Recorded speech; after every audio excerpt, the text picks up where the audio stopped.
12:34, estamos en Decime la Verdad Políticamente Rock, en el aire de Vorterix Bahía 99.1. Estamos con la primera nota de este Decime la Verdad 299. Estamos con Oscar Yalil. Él es periodista, conductor del programa Detectives Salvajes, que se emite por FM Universidad de La Plata. Autor del libro que habla sobre Luca Prodan, Libertad, Divino Tesoro. Buen día, ¿cómo andás, Oscar? Hola Marcelo, ¿cómo va? ¿Cómo va eso, tanto tiempo? Bien, bien, siempre cuando hay una fecha Prodan o una fecha Luca, eh, me llaman un poco más que de costumbre, ¿no? Bueno, yo cada tanto te jorobo con algo.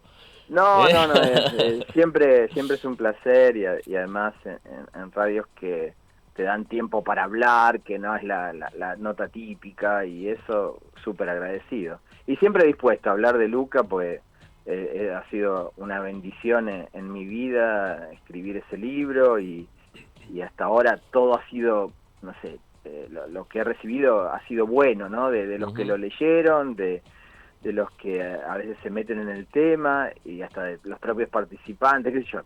Es bastante íntimo el libro porque se mete con muchas cuestiones de la intimidad de Luca Prodan Ujú. y hasta ahora, no sé, de los 90 entrevistados, ninguno me puteó, qué sé yo, cosas que es muy común hoy en día en redes y eso, Sí. viste que, Mm. o algún fan molesto que te dice, no, vos Sí. qué escribiste, qué sé yo. Así que por ese lado todo bien. Bueno, está buenísimo eso. Y está buenísimo siempre charlar con vos. Lo charlábamos con Nacho, que me está acompañando acá, fuera de aire. Así que, bueno, siempre tenés muchísima data para compartir. Oscar, el miércoles decíamos con Nacho al principio de Decime la Verdad. El miércoles 17 de mayo, ¿verdad? Luca hubiera cumplido 70 años. Murió casi exactamente en la mitad de este número de años. ¿Cómo te imaginas a Luca si hubiera recorrido estos 36 años más para llegar justamente a este tiempo? Y es medio imposible eso, como que ahí se me cierra la imaginación, Ujú. porque uno lo que percibe de Luca o a partir de todo lo que iba transcurriendo en su vida, estaba todo dado para que no viviese mucho tiempo, ¿no? Y hasta él mismo lo reafirmaba, cuando en el 79, en el medio de una especie de paro general que se da en Gran Bretaña, uno de los más terribles que hubo en aquella época, un médico le dijo a la madre, es casi, no va a vivir mucho tiempo, un coma hepático había tenido y una hepatitis terrible, sus riñones estaban destruidos, y esos 7 años que vivió en Argentina, y esto lo dice la madre cuando vino aquí pocos días después de la muerte de Luca, decía, bueno, le agradecía a Timmy McKern por esos años, esa sobrevida que había tenido Luca y esa repercusión pública, cosa que en Inglaterra no hubiese sucedido, ni tampoco en Italia. Lo más común hubiese sido que hubiese estado en la cárcel o como le había pasado, porque lo habían detenido por tenencia, primero de marihuana, que era en medio una cosa muy chiquita y que el padre ni siquiera intercedió para sacar lo que cualquier abogado más o menos lo hubiese sacado. El país dijo, no, va a escarmentar ahí en la cárcel. O en Inglaterra, ¿no? Donde el tema de la heroína, tanto en Roma como en toda Europa, él hubiese seguido consumiendo. Entonces es muy difícil pensarlo, cómo hubiese transcurrido su vida. Lo más cercano era un cuarto disco de Sumo, que estaban las Claro. canciones para hacerlo. Yo creo que una repercusión un poco más importante, pero también eso, mirar esa época como un momento muy particular que Sumo era una banda y la gente iba a ver a Sumo, no iba a ver a Luca Prodan. Claro. Después Sí. se fue transfigurando toda esa visión sobre la banda y sobre Luca a partir de su muerte. Y no lo veo, no sé, no me lo imagino en la década del 90. Realmente me cuesta mucho, pero por su sensibilidad, por su romanticismo en cuanto a la visión del mundo, también cierta ingenuidad, como a veces me llamaba la atención cómo reaccionaba frente a algunas cosas, que habla muy bien de él, ¿no? Porque no era alguien tan calculador o estar pendiente de algunas cuestiones, pero no me lo imagino en esa década terrible que fue la década del 90, donde el vacío ideológico Sí, sí. dominó a toda la década y ese individualismo que se estaba perpetrando con la llegada del gobierno de Menem fue aún mucho peor, ¿no? Toda esa década yo la noto como una especie de vacío, ¿no? Como sálvese quien pueda y si podemos viajemos a Miami a comprar zapatillas, qué sé yo. Bueno, no lo veo a Luca viviendo esa época y qué sé yo, tal vez hubiese sido un tipo un poco más metido en algunas cuestiones, aunque era muy desconfiado en cuanto a lo político, no tenía una posición clara, es decir, en ese aspecto, o muy desilusionado porque venía de una generación desilusionada como fue la generación de las víctimas de las Brigadas Rojas, no digo de que matados por las Brigadas Rojas, sino esa generación italiana que también se perdió entre las Brigadas Rojas y la heroína o el consumo de drogas pesadas.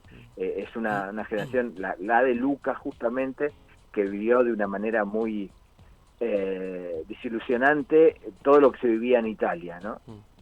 Sí, vos sabés que de todo esto que contás, una de las frases que rescataba es que vos decís, la gente no iba a ver a Luca, sino que iba a ver a Sumo. Y algo que siempre me quedó dando vueltas del paso de Luca y de Sumo por acá por Bahía en 1987 fue que se eligiera justamente para presentar a Sumo un boliche. 1900 se llamaba ese boliche, era el boliche más cheto de acá de Bahía, pero era hiper cheto, de hecho los morochos como yo no solíamos poder pasar. Y me llamaba la atención cómo justamente ese ambiente lo idolatraba a Luca, pese a que les cantaba a ellos, pero no precisamente cosas a favor. ¿Qué explicación se le puede dar a esto? Y esa división entre caretas y tipos más comprometidos con el aguante no era tan clara en la década del 80. Me parece que eso va a estar más presente en la década del 90. Los Redondos eran escuchados por todos los snobs de Capital cuando tocaban yo creo que hasta octubre. Recién con el Bayón va a haber como una especie de efervescencia popular y pibes que van desde el conurbano a verlos a Capital y empiezan a llenar obras y esos momentos. La primera época de Los Redondos era toda la gente más high de Capital o de La Plata. De hecho, varios de los músicos que participaban no venían de una extracción popular. La novia de Luca, Mónica Strom, su novia histórica, la desde el 82 hasta el final, más allá de las peleas que hubo en el medio, era una chica de Martínez, hija de un empresario de Mercedes-Benz, alemán, con una formación intelectual y también mucha cosa snob.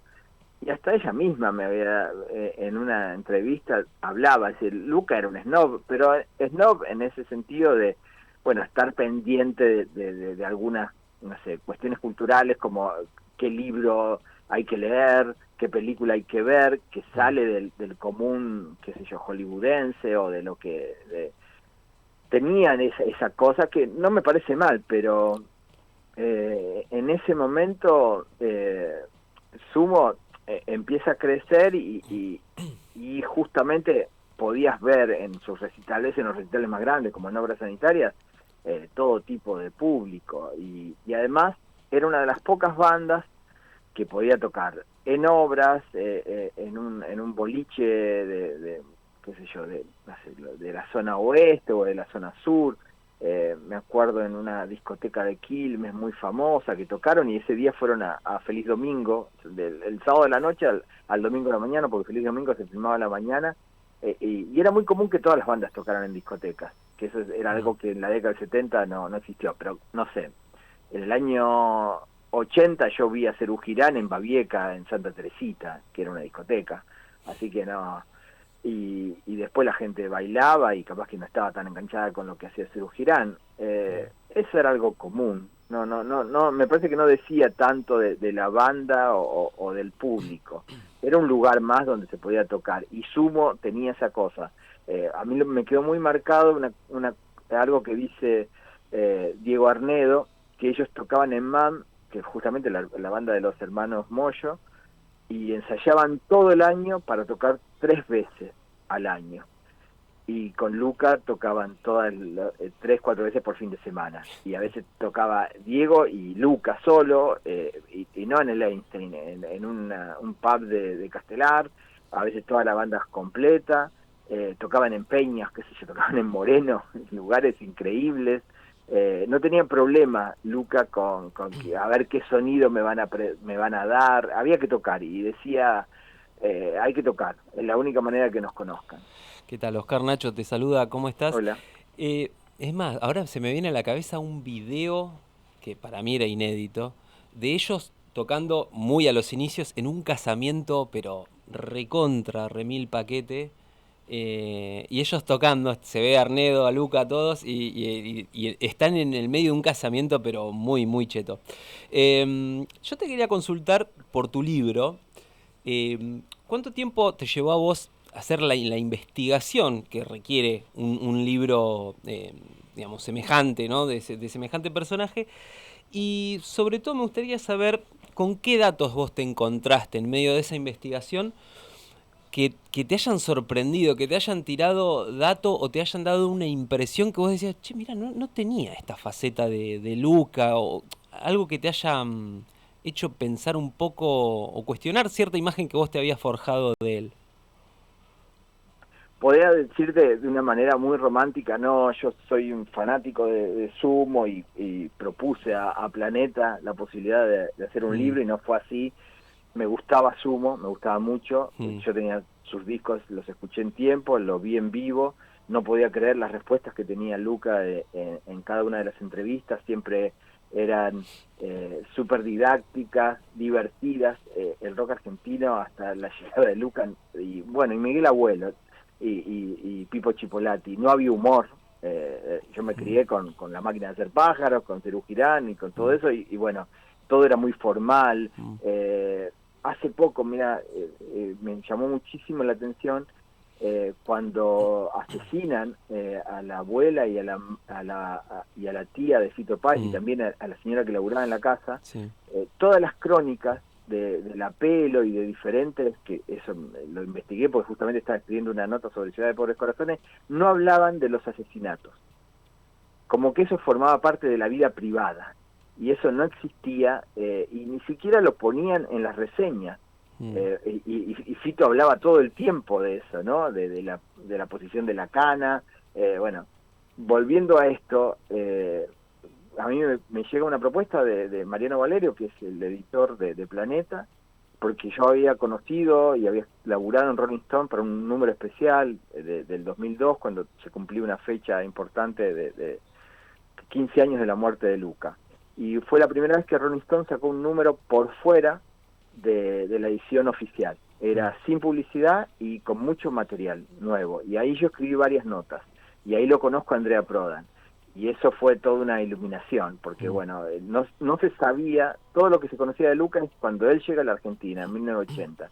De ahí en adelante, todo lo que va hacia atrás no se conoce, y la historia de la familia era increíble. Bueno, esa fue la primera sorpresa. Y bueno, me proponen hacer el libro. Yo nunca me había, no sé, imaginado llevar una propuesta a una editorial y decir, mira, quiero hacer el libro de Luca Prodan, además porque sabía que era compleja la historia. Y muy compleja. Y bueno, con total inconsciencia me puse, lo primero que hago como periodista, y lo que hago siempre, es leer todo lo que exista sobre el personaje, a trabajar, y después me armé una lista de entrevistas, ¿no? Donde Andrea, Timmy McCarr, los Sumo eran los más importantes, y fue del 2012 al 2015. El libro sale en septiembre de 2015, yo lo entrego ahí en vacaciones, en invierno casi, que me tuve 2-3 semanas internado escribiendo, ¿no? pero me pasó en muchos momentos del proceso del libro decir, bueno, hasta acá llegué. Es más, le pregunté al editor más cercano con el que laburé, Nico Migueles, ¿qué hago si no lo puedo terminar? ¿Tengo que devolver el adelanto? Que no era nada de guita, yo había invertido mucho más en viajes, no sé, a Córdoba, a diferentes lugares. Me dice, no, boludo, vamos a hacerlo, porque se lo van a dar, no voy a dar el nombre del periodista, y lo va a hacer en 15 días, va a ser una cagada. Bueno, entonces vos escribí y yo voy ordenando. Y así fue todo ese proceso. Y volviendo a la pregunta, no sé, me llamó mucho la atención la mirada de las mujeres hacia él, la mirada femenina, no solamente de sus novias, sino también de sus amigas, o de gente cercana al entorno. Los que le sacaban la ficha, las que le sacaban la ficha eran ellas. A veces la visión hasta de los más cercanos, incluso de los propios Sumo, era bastante, no sé, no iban mucho más allá, no tenían esa profundidad que yo suponía. Y me faltó hablar con Roberto Petinato, que después, a los 2-3 años, yo le hice una nota de tapa para Rolling, y ahí, bueno, él se despachó, porque además era Sumo por Petinato, que estaba en la banda que había formado, y ahí cuenta muchas cosas, porque para mí siempre Petinato era el interlocutor, ¿no? El tipo que podía hablar al mismo nivel en cuanto a libros, películas y discos, obviamente. Claro, sí. Mencionaste un poco ahí el tema de la historia y yo lo tenía anotado porque me interesa mucho por ahí para, no sé si tratar de entender a Luca como personaje, pero sí habla un poco de cómo él llega. Un poco la historia familiar de Luca, cuándo y cómo y por qué es que tiene que venir a Argentina, pero la composición de la familia y todo eso es interesante saberlo. ¿Podés comentarnos un poquito? La familia es fascinante, y toda la familia y todos los miembros de esa familia. Primero, la historia arranca con el abuelo de Luca, cuando nace el papá de Luca, que es Mario Prodan. Nace en la ex Constantinopla, ¿no? Sí. En Estambul, porque su papá era un capitán de un barco de guerra del Imperio Austrohúngaro, y en ese momento, ahí 1914 o 1913, no me acuerdo bien, se va y bueno, comienza la Primera Guerra Mundial, y el padre, el abuelo de Luca, desaparece, y su papá lo va a buscar después de una búsqueda de que duró, creo que tenía 17, 18 años, lo encuentra en China con una familia nueva, con hijos que eran sus hermanastros, y el papá medio que ya tenía una empresa, le dice, bueno, si querés sacar, pero tenés que arrancar de abajo. Bueno, ahí empezamos a entender también el rigor que tenía el papá de Luca sobre el mismo Luca, ¿no? Y ahí conoce a Cecilia Pollock, que es una hija de escoceses que vive ahí porque sus padres están trabajando en el ferrocarril, en todo el montaje de los tranvías de Pekín. Y bueno, ahí se conocen y se casan, y tienen a 2 hijas, a Miquela y a Claudia. Y arranca la Segunda Guerra Mundial. Lo que veníamos de la primera, bueno, arranca la segunda. El padre ya en China era un especialista en arte chino y en venta de arte. Tenía una casa preciosa, muy arreglada con todos objetos de arte, ¿no?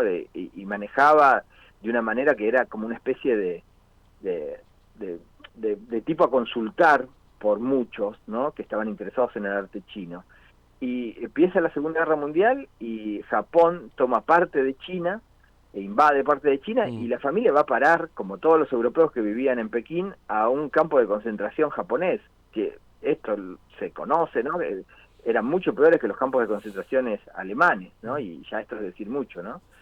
Y bueno, y ahí el padre es una especie de líder de los tipos que están encarcelados o que están como prisioneros, y se enfrenta a veces a las autoridades japonesas, que eran terribles, bueno, y están, una de las hermanas de Luca está casi a punto de morir. Bueno, termina la Segunda Guerra Mundial, sobreviven los 4, y el padre le dice, mirá, viene la Revolución China, así que lo que teníamos en casa, todo, y acá no voy a poder trabajar. Venía Mao Zedong, ¿no? A mí me encanta cómo los diferentes procesos históricos que tuvieron influencia mundial repercuten en la familia En los Prodan. Prodan, Es claro. algo increíble, ¿no? Y entonces él le dice, bueno, mira, tengo que arreglar las cosas, ¿a dónde querés ir? A Londres, a París, a Italia, nos vamos. Me gustaría Roma, dice la madre, como podría haber dicho Estambul o Bahía Blanca. Bruselas, sí, o Bahía Blanca o Isidro Casanova, qué sé yo. Y bueno, la madre se va y es va acá en una casa de amigos de ellos que antes habían vivido en China, y el padre creo que durante un año sigue a ver cómo puede acomodar su negocio y viaja a Roma y empieza muy de abajo, como eso de empezar de cero es increíble. Y bueno, ahí nace Luca en el 53 y bueno, y después 10 años más, 61, nace Andrea Prodan y bueno, ahí se conforman, ¿no? Las dos mujeres un poco más grandes y los dos hermanos más chicos, los dos varones. Y bueno, Lucas empieza a estudiar ahí y bueno, todo el enfrentamiento es continuo con el padre. Todo esto contado por Andrea. Claro. Y algunas cuestiones como, no sé, el colegio, Gordonstown, de donde había ese colegio tan rígido que aparece en la serie de Crown. Y hay un capítulo donde lo llevan al príncipe Carlos y el pibe y la madre y la reina Isabel le dicen, ¿para qué lo vas a llevar allá? No, porque acá es una escuela importante, era una escuela muy snob, totalmente snob, no tenía una buena formación académica, esto contado por Andrea, y se nota porque le daban más importancia a cuestiones deportivas o de no sé, por ejemplo, saber navegar, no sé, saber escalar una montaña, Sí. sobrevivir varios días en el bosque, cosas así, ¿no? Y Luca la pasaba muy mal porque, como la mayoría de los europeos que estaban en esa escuela, que eran todos hijos de diplomáticos, los británicos eran los reyes del bullying, ¿no? Claro. Y esto de que se cagó a trompada con el príncipe Carlos es una leyenda urbana. El príncipe Carlos tenía 5 años más que Luca, y no me imagino uno de primer año pegándole uno de quinto, por más mongo que sea, Claro. ¿no? Más Se pone bobo, difícil. perdón. Sí, qué sé yo, Se pone eso. difícil. Vos sabés que pensaba, recién nombraste varias veces a Andrea Prodan, justamente al hermano de Luca, y en el prólogo de Libertad Divino Tesoro, que justamente lo escribe Andrea, él nombra alegrías, locuras, injusticias, amores y conflictos. Te quiero preguntar, ¿qué le daba alegría a Luca y qué se transformaba en un terremoto? Me parece que siempre la injusticia, ¿no? Era algo que le jodía mucho, eh, sobre todo cuando alguien trataba muy mal a otro gratuitamente, que creo que es algo que nos tiene que pasar a todos. Pero hay algo que no está en el libro y que yo se lo escuché a Rodrigo Espina, director de la gran película, el documental. Creo que ahí nosotros presentamos en Montermoso gracias al querido Matías Rico, eh, la película y el libro juntos, ¿no? Y bueno, Espina decía que dialogaban tanto la película con el libro, y esto lo dijo Rodrigo en esa presentación, que lo que más le gustaba de la Argentina era que la gente se abrazaba y que lo abrazaban a él, y que en su familia no había abrazos. Y a mí eso me pareció increíble. Es más, si hay una cuarta edición, creo que lo voy a incluir, porque ahí se entiende un montón de cosas, ¿no? Él no solamente iba escapando de la heroína, iba escapando del desamor de su familia y de todos esos conflictos internos, la competencia con su padre, eh, y tal vez también como todo pibe bardero, ¿no? Que manejaba cierta intensidad, a veces, eso también lo dice Timmy McCarr, ¿no? Él sabía dónde meter el dedo para armar algún quilombo, ¿no? Y con eso desenmascarar algunas injusticias, algunas otras cuestiones que tienen que ver, no sé, no solamente con la vida escolar, sino también con la vida familiar, o en este caso en el rock argentino. Él siempre metía el dedo en la llaga. Es decir, hay una anécdota increíble: había un pibe de una disquería de Hurlingham o del Palomar, me parece, que era muy parecido a Gustavo Cerati. Y un día lo llevó a obra sanitaria y dijo, con ustedes Gustavo Cerati, le dio una guitarra era la guitarra de plástico de Geniol. Y Cerati se recontracalentó, ¿no? Pero bueno, eso me parece que también era Luca, ¿no? El tipo que metía el dedo donde nadie se había animado y bueno, ahí venía el cortocircuito y todo el quilombo. Qué de anécdotas, ¿eh? Hay millones más. Pobre Y Cerati, para eso, ¿eh? no, pobre Cerati lo tenían de Lo hijo. tenían de hijo, Sí, y sí. él iba ahí, estaba en todos esos recitales y se lo hacían pasar re mal. Oscar, hay millones de anécdotas más de Luca. ¿Se viene la reedición de Libertad Divino Tesoro?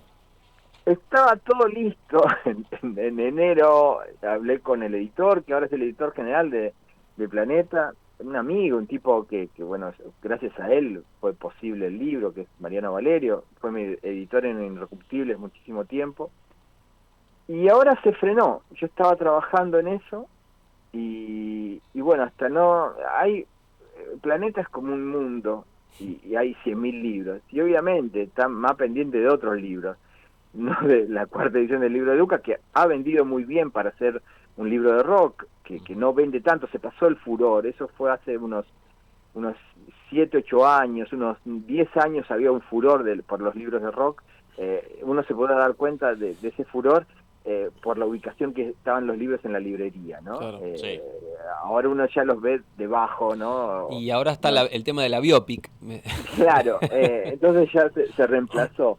La idea era hacer una revisión, una cuarta, no te digo que todos los días, pero una vez por semana me llega un mensaje por Instagram o por mail, por favor, ¿dónde puedo conseguir tu libro? Y yo me pongo a buscar en Mercado Libre y digo, mira, hay un usado, y buscalo, pero eso significa que ya se agotaron 3 ediciones, lo cual es decir muchos libros, ¿no? Ujú. Y bueno, falta el visto bueno de Planeta, y la idea es fotos nuevas y también unas 50, no digo 100 páginas, pero 50 páginas, tranquilo, porque está todo lo de Petinato y está toda la historia de la Hurlingham Reggae Band, contada, parte salió en una nota en Rolling Stone hace 2 años, cuando se iba a editar un recital de la Hurlingham, aclaremos que es la banda paralela que tenía Luca con Tito Fargo, donde tocaba Diego Arnedo y también tocaba Petinato, una banda muy, muy interesante, sí, era como un reggae bien roots, y bueno, iban a editar como se editó el Artaud en vivo, grabado creo que en el Teatro Astros, que está en Spotify. Bueno, eran los mismos encargados de ese material, lo iban a editar con una remasterización de Tito Fargo. Y yo tengo el material, salió muy bien, y como uno de los involucrados era Diego Arnedo, yo lo llamo a Diego y le pregunto, mirá, me gustaría que me contaras algo de la Hurlingham Reggae Band. Ah, ¿cómo es eso? Me dice, bueno, voy a hablar con mis abogados, y quedó ahí. No sé, nunca se editó, no salió a la luz, pero sí, yo tengo todos los testimonios de Tito Fargo, de Superman Troglio. Era un cassette del Superman que a mí me parece, muchacho, qué sé yo, llenaron un Vélez, no sé, cada vez hay más gente en Spotify escuchando Dividido, estar tan pendiente por eso, es un material que para muchísimos fanáticos de Sumo sería, no sé, oro, y estar tan...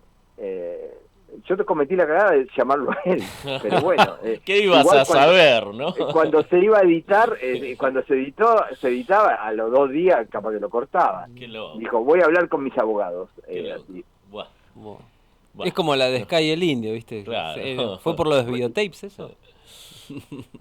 A mí me parece de estar demasiado pendiente Mm, y qué sé yo, no sé, como cierta mezquindad, ¿no? Sí, sí. Y no es gente que está buscando, no sé, me imagino que a Tito Fargo tal vez le podía representar algo, pero tampoco Spotify te paga mucho, sí, sí. no es nada. Y es más, Tito Fargo, una de las canciones, creo que es No Good, les da directamente los créditos, se los regala a los Sumo, porque él tenía un laburo bárbaro con los redondos, entonces recién Sumo empezaba, y quedó ahí, ¿no? Él tuvo un gesto de generosidad, cosa que ahora quedó...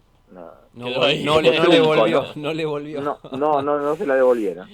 Bueno, Oscar, el gesto generoso siempre lo tenés con decime la verdad cada vez que te convocamos como para que nos cuentes algo más sobre Luca. Y si llegás hasta Monte, haces 120 kilómetros más y te venís hasta Bahía y charlamos acá. Bueno, siempre está la invitación, y sobre todo en verano, de Matías, pero bueno, en algún momento seguramente voy a ir para allá, y además toda esa zona me encanta. En una época yo laburaba en Previsión Social y viajaba seguido, hablo de mediados de segunda mitad de la década del 80, y la pasaba muy bien, ¿no? En Bahía, un poco más acá, en Azul. Tengo recuerdos geniales. Los mejores asados de mi vida los comí cuando era laburante de Previsión Social, ¿no? Pues como había algunos subsidios y algunas cuestiones, los intendentes estaban pendientes y me homenajeaban como si yo tuviese algún poder, con unos asados increíbles, así que tengo el mejor de los recuerdos. Bueno, te mandamos un abrazo y buen fin de semana, Oscar. Igualmente, y muchas gracias por este tiempo, porque no es muy común que uno pueda hablar así, ¿no? Como en casa, en una radio. Así que fuerte abrazo y a disposición para lo que necesiten. Dale, abrazo gigante. Abrazo. Bueno, escuchamos a Fernando Ruiz Díaz ahora, y ya estamos con Romina Cavallo y Marina Carla.